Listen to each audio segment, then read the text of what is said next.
The Alpha King came to my door in the first week of the thaw, and I said no before he finished the question. I want that on the record, because everyone who tells this story afterward gets that part wrong. They tell it gently, as though I were being brave, or coy, or wounded. I was none of those things. I was making bread. I was 24 years old, a healer with no pack and no name anyone would say out loud, and I had spent one whole winter learning exactly how much cold a person can hold before her body starts bargaining.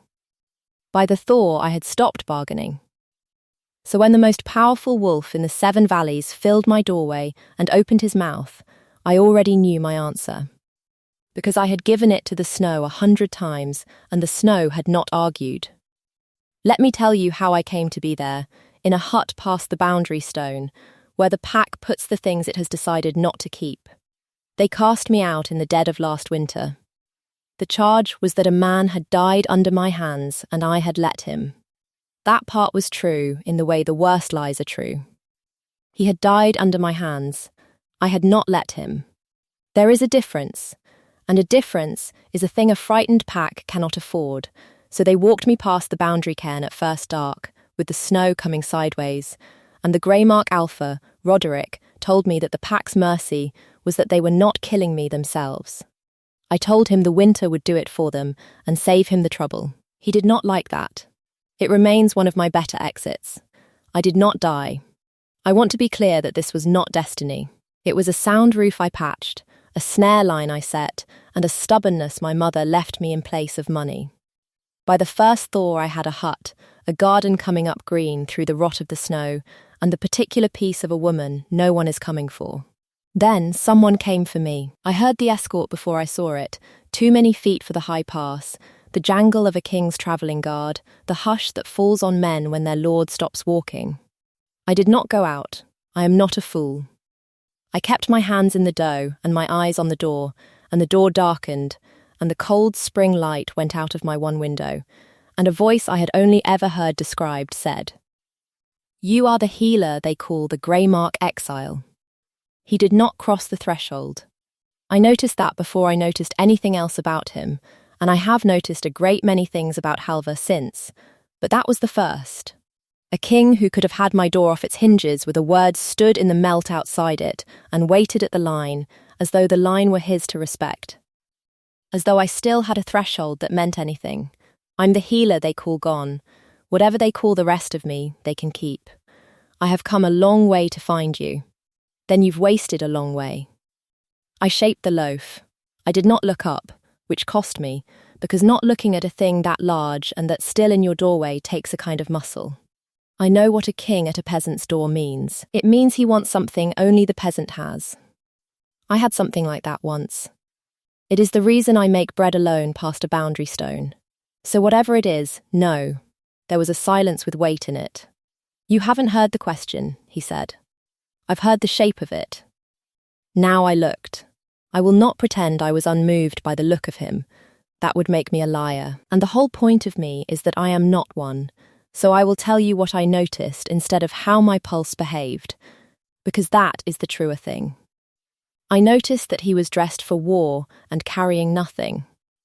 I noticed a younger pup peering from behind the guards, all enormous eyes and a too-thin face, who should not have been on a king's hard road.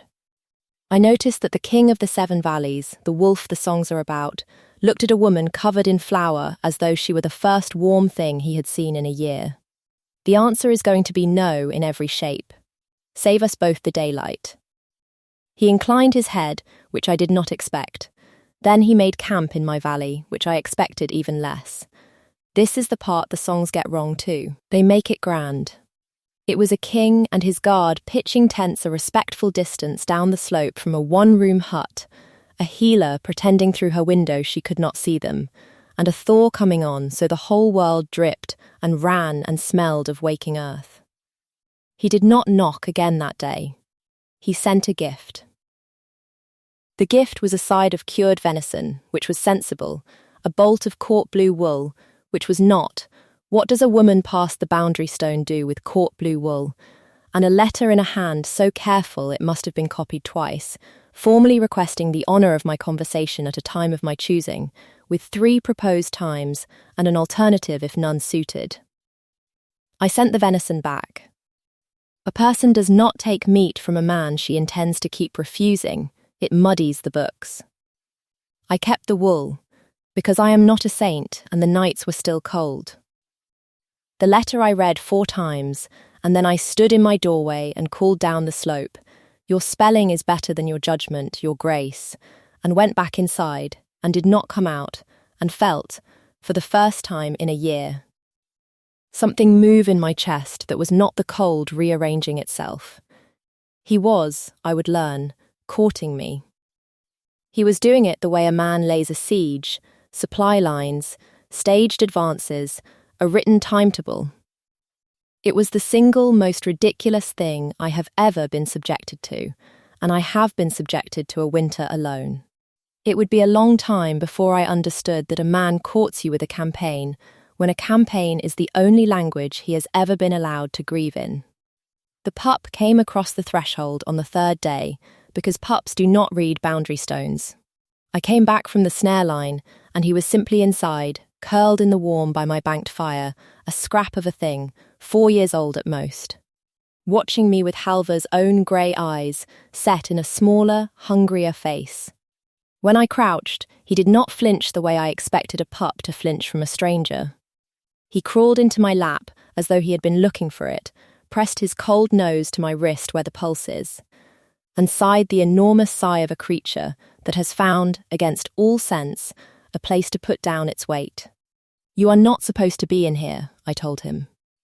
"Nobody is," he agreed, with devastating 4-year-old logic, and fell asleep. His name was Pell. He had stowed away on a King's War road because the alternative was a hall full of people who handled him carefully and loved him from a distance. I did not know yet what he reminded them of. I only knew that he ate like the starving and slept like the safe, and that within a week he called my hut home and called me nothing at all, because the name he wanted to use was one he had been told not to want. I let him stay. That was my second mistake. If no is a thing you can be wrong about. A woman can hold a line against a king. Nobody holds a line against a small boy who has decided you are his. It was the pup who got the king across my threshold in the end, and not on purpose, and not the way you'd think. Pell took a fever on the 9th day, the hard kind that comes up the spine, and I did what I am, I worked. And somewhere in the long bad night of it, fever frantic, the boy started crying for someone. And the someone was at the bottom of the slope, and I had a choice between my principles and a child who could not breathe. And I have never in my life chosen principles over a child who could not breathe. So I opened my door, and I crossed my own threshold for the first time since the thaw, and I went down the dark slope to a king's tent, and said the only word I had sworn never to say to him. Help. He came up the hill at a dead run. He came into my hut without being asked, the first man to do it, and I found I did not mind, which unsettled me more than the fever did, and he went down on his knees beside the pallet and took that small burning hand in both of his and said, "Pell, Pell, I'm here," in a voice stripped of every kingly thing, and the boy quieted at the sound of it the way only blood quiets to blood. I saw the king of the 7 valleys hold a sick child the way you hold the last of something, and I saw the boy's grey eyes, and the king's grey eyes, and the shape of a grief that had been standing at a respectful distance for a year, and I understood that I had been refusing the wrong question the entire time. The fever broke toward dawn, and Pell slept clean. I spoke first, over the boy's head. "He's not yours. He's too like you to be yours. A man's son favours his mother enough to bear it. This one is a copy of a copy." Halvar did not look up from the boy's face. "He is my brother's son. Leif's." His thumb moved once across the small knuckles. "Leif is dead. I'm sorry." "You should not be." He looked at me then, and there was no campaign in it, no timetable, no careful copied hand. He died last winter in the Greymark Hall of a wound that went bad, and the healer who could not save him was driven out across the boundary stone into the snow to die for it. The fire popped. I have spent a year, healer, telling myself I came over the pass for the truth of how my brother died. I am a poor enough liar that it took a 4-year-old crossing your threshold to show me I came, because my wolf has not been able to settle since the night I heard there was a woman alive at the top of the world who had held my brother's life in her hands. I do not know yet whether to thank you or hang you. That is the question you have been refusing. Now you have heard it. So, there it is. The man I had been turning from my door was the brother of the man I was exiled for failing to save, and he had crossed the 7 valleys not knowing if he was coming to a saviour or a murderer, and his dead brother's child was asleep in my lap with my fingerprints all over his fever. I should have been afraid. I have told you about fear and stubbornness sharing a room in me. The stubbornness stood up first, then I'll tell you how your brother died, and you can decide which rope to reach for. Lief came to me with a sword cut 3 days old and already turning. 3 days, Your Grace. A clean wound becomes a killing one in 3 days only if someone keeps it from being cleaned. I opened it, I drew the rot, I sat with him 2 nights. On the 3rd, someone brought him wine I did not pour, and by morning the fever had a friend in his blood it should not have had, and he was gone before midday, and by dark I was the one walking into the snow. I held his eyes the way I had held Roderick's. I did not kill your brother. I was the only person in that hall trying to keep him. I know, Halvar said. Of all the things I had braced for, I had not braced for that. I have read the Greymark accounting 4 times, he went on, and now the careful hand made sense. Now the whole copied twice precision of the man made sense. He was a creature who reread things until they confessed. It does not add. A healer blamed and exiled inside a single night, before any moot, before any witness was called. Packs do not move that fast unless someone needs a door shut before anyone thinks to look behind it. He rose. He was very tall in my small room, and he made it smaller, and yet I did not feel the walls come in.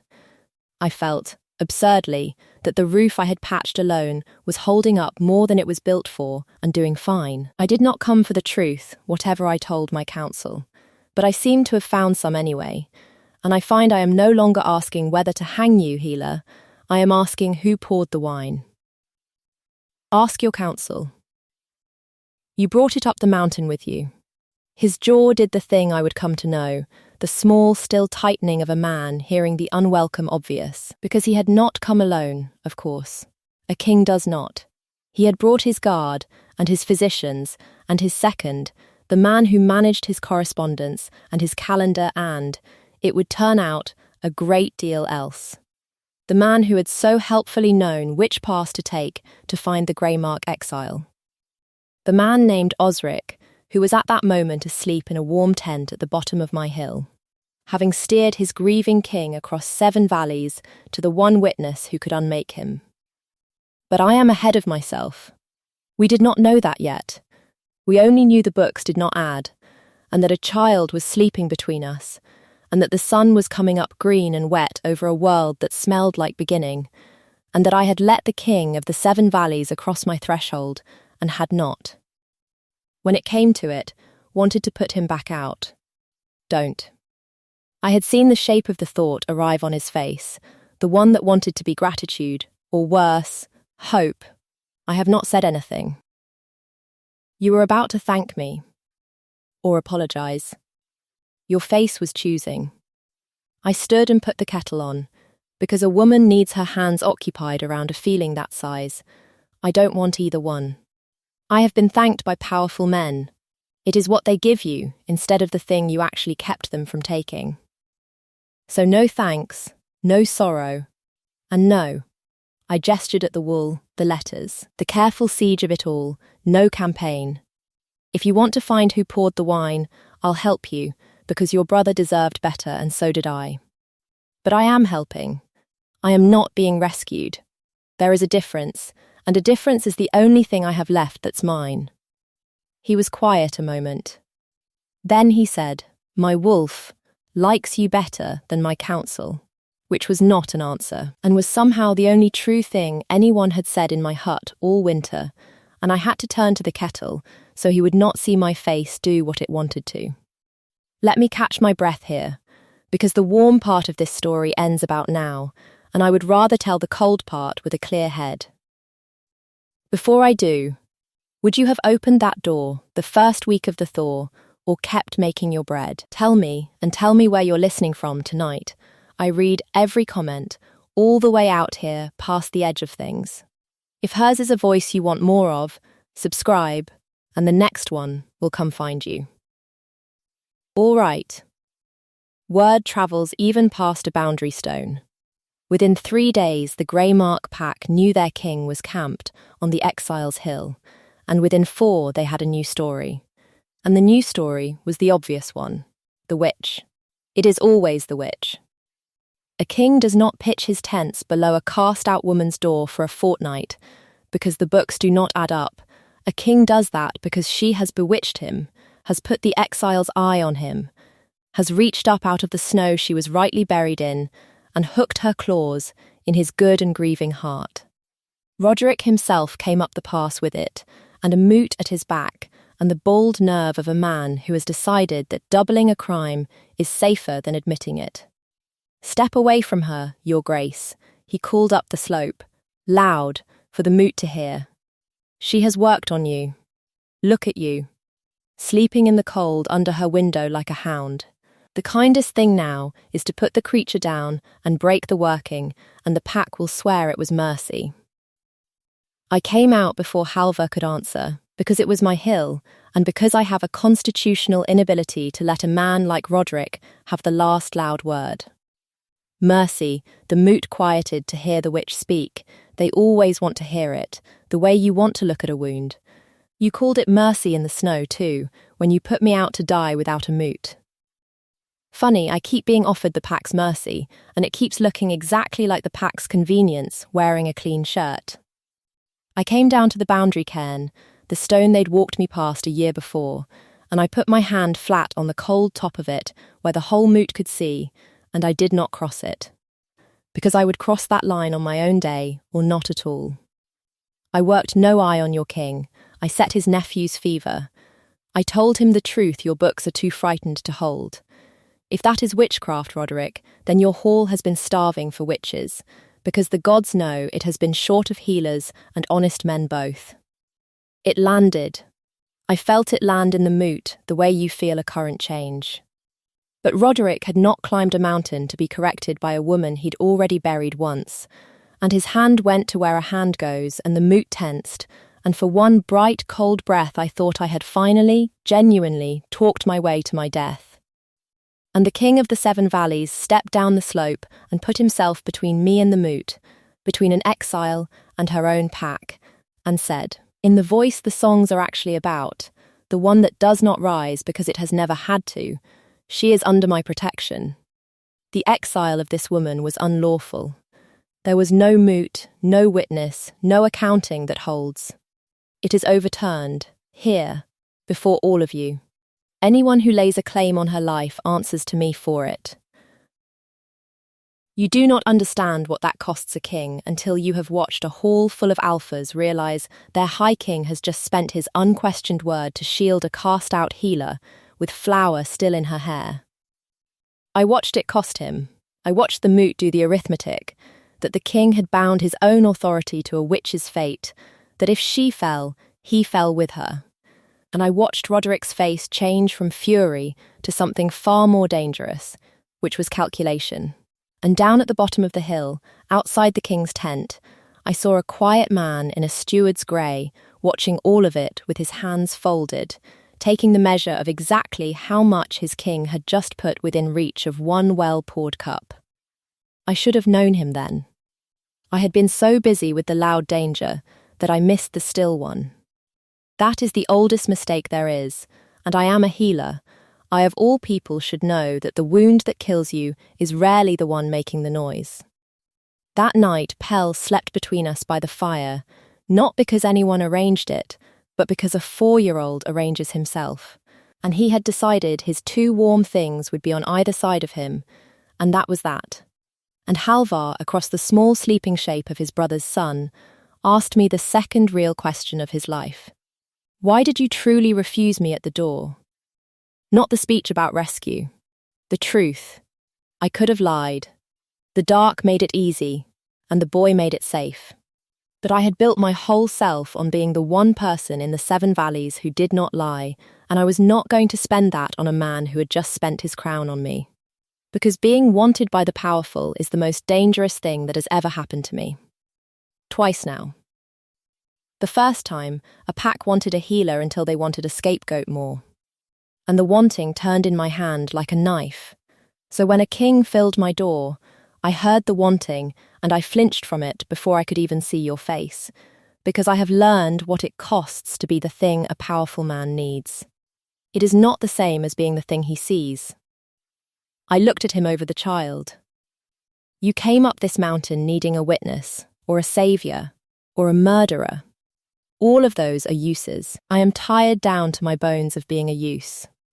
He was quiet for long enough that I thought he had let it go. When I was a boy, he said finally, my father told me a king cannot afford to want things. He can only need them, because need can be defended to a council, and want cannot. I have run a kingdom on that for 30 years. His hand found the boy's hair in the dark. I told my council I needed the witness. I told myself I needed the truth. I am telling you, because you do not permit lies in this hut, and I find I have stopped wanting to tell them anyway, that somewhere on the 3rd valley I stopped needing anything and started, for the first time since I was a boy, simply to want. I want to know you. Not for the wine, not for the witness, not for the song. I have no defensible reason, and I have come 7 valleys to give you the indefensible one. The fire was almost out. That is the difference you keep talking about. I finally see it. I am not here for the use of you. I am just here. I did not say anything. There are moments where saying anything would be a smaller thing than the silence, and I had spent a year learning the worth of silence.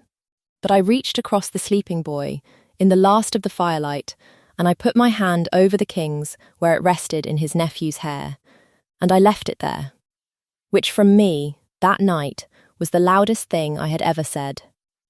It would have been a good place for the story to turn warm and stay there.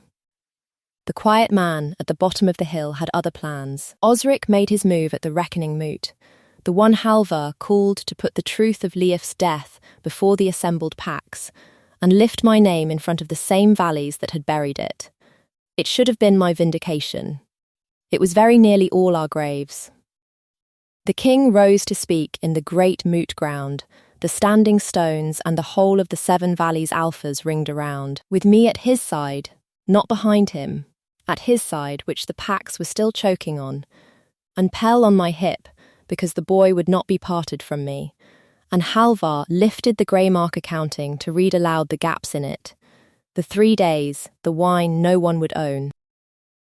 And his second, his trusted Osric, stepped forward with a cup of his own and the smooth grief of a man who has rehearsed his lines, and said, Your Grace, before you shame these loyal packs on a witch's word, drink and steady yourself, for this is hard hearing, and held out the cup, and it was such a small gesture, such a servant's gesture, the steward easing his grieving lord, that not one alpha in that ring saw it for what it was.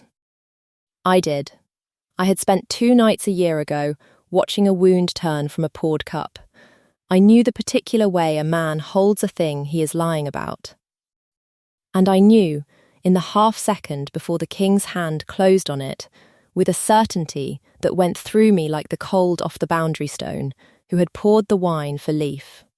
Because a man only learns that smooth, grieving, helpful pour in one school, and he practices it on the brother before he perfects it on the king. I did not have time for a speech. I have given you enough of my speeches. This is the one moment I had none. I knocked the cup from the king's hand with the boy still on my hip, and it spun away across the stones, and Osric, gentle, careful Osric, moved the way still men move when the stillness was only ever a held breath, and the blade that came out of his steward's grey was meant for the king's throat, and I was already between them, because that is where I had put myself, and it went into me instead. I will not dress it up. It went in below the ribs, and it was the worst thing I have ever felt, and I have felt a winter. I went down on the cold stone with Pell screaming, and my own blood startlingly warm on my hands, the same hands they had blamed, and somewhere very far above me the king of the 7 valleys made a sound I have never heard a man make before or since, and I felt it. That is the part I cannot explain to anyone who has not lived it. I felt his terror come down the length of a bond I had spent a year refusing, as though my refusing had never once fooled the thing itself. The guards had Osric before he reached the 2nd stone. But it was not the guards who undid him. It was the cup, spilled and steaming on the rock, and the alphas who bent to smell it and knew the scent. And a steward with a witness's blood on his blade and no grief left anywhere on his clever face. He had let the king's brother die to climb, and meant to let the king die to rule through a 4-year-old he could shape, and a living healer was the one thread that could pull the whole weave loose, so he had steered his grieving lord across 7 valleys to her door, certain he was delivering her to a noose, and instead he had delivered her to exactly the spot where she could see his hand on the cup. I know all this because they told me, after, I missed the end of my own crowd-pleaser. I was busy bleeding. What I remember is Halvar on his knees on the moot stone, the king, kneeling, in front of every alpha in the 7 valleys. With no thought spared for what it cost, both his hands pressed to the wound to keep me in the world, saying my name like it was the only word that had survived some fire. Marin, Marin, stay, that is an order, that is a king's order, stay. And I remember that I laughed, which hurt enormously, and said, I don't take your orders. And that the laugh is probably what kept me awake long enough for my own hands to guide his to the right place, because I am a healer, and I was not going to die of a wound I knew how to dress, just because the dresser was crying too hard to see. I lived. I want to be clear, again, that this was not destiny. It was a steady hand on the bleeding, mine over his, and a stubbornness my mother left me, and a king who did exactly what I told him for once in his life. They tried Osric where the standing stones are, which is the only court a thing like that should have, and the 7 valleys heard the whole of it, the wine for the brother, the blade for the king, the exile arranged in a single night to bury a healer who knew how a clean wound turns. He had built his whole rise on the one bet that no one ever looks at the quiet, helpful man at the Lord's shoulder. He lost it in front of everyone. What they did with him after is not a thing for a warm story. It is enough to say the 7 valleys are short one clever steward and will not miss him. Roderick, who had not poured the wine, but had been so very eager to put the only witness in the snow, was stripped of the grey mark and sent to live the rest of his days as exactly what he had made of me.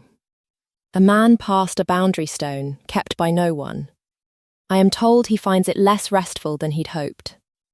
And the king asked me, a 3rd time, the question he had been failing to ask since the thaw.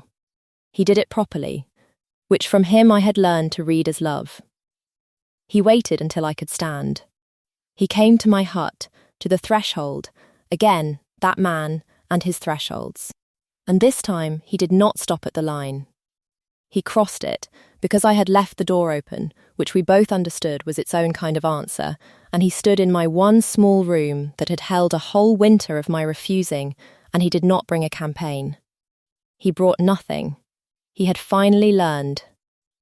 I am not going to offer you a use, he said, not a healer's place, not a luna's crown, not a witness's reward. Those are all things you would be to other people. I am asking if you will let me be a man who is simply, indefensibly yours, and who would like, with no counsel on earth able to justify it, to be allowed to be glad of you for the rest of a life you saved twice. His mouth did the thing it did. You may still say no. You have built your whole self on being able to. I would not take that from you for the world. I am only asking you to want to say something else. So I said something else. I will tell you only that the kiss was not careful, and that it was the first thing in 2 years I had reached for instead of braced against. That something in me that had been holding a line since a winter night at a boundary stone finally set the weight down and understood that being wanted was not the same as being used after all. Not when the wanting asked nothing and stayed anyway. Then I stopped keeping the record. That part is mine. It is a year on now, and the thaw has come around again, which I notice differently than I used to. I am Luna of the 7 Valleys, which still makes me laugh in the wrong moments, usually formal ones. The court has had to learn that their queen says exactly what she thinks and crosses every threshold on her own day, and they have decided. The way courts decide about weather, simply to live with it.